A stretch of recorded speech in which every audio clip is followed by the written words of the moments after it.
এই দেখো এদিকে হচ্ছে সবাই পায়ে পায়ে আবির দিয়ে আমাদের যেটা করা হয়, তো মিষ্টি মুখ করানো হয় মানে গুরুজনদের, তো তার জন্য বৌদি এখানে মিষ্টিটা রেডি করছে। আর এই দেখো মাম্মামের এই হাতটা মাম্মাম বললো একদম ময়ূরের ডানার মতো লাগছে।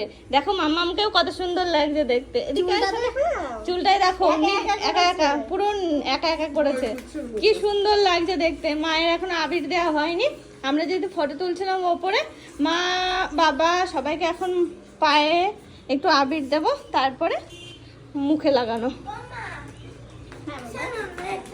আমি ছোটটাকে বললাম যে যাও ছোট দাদাকে ছোট শানুকে বলে এসো সামনের বার থেকে একটু একটু হাঁটা শিখবো, তারপরে বার থেকে আমি দিদি আর অনেক দাদা তোমাদের ছেড়ে দেবো না, তাই বলতে পাঠিয়েছি। বলতে গেছে কি সুন্দর হাসছে, মনে হচ্ছে সত্যি সত্যি সব বুঝলো আর বললো, তাই না? যা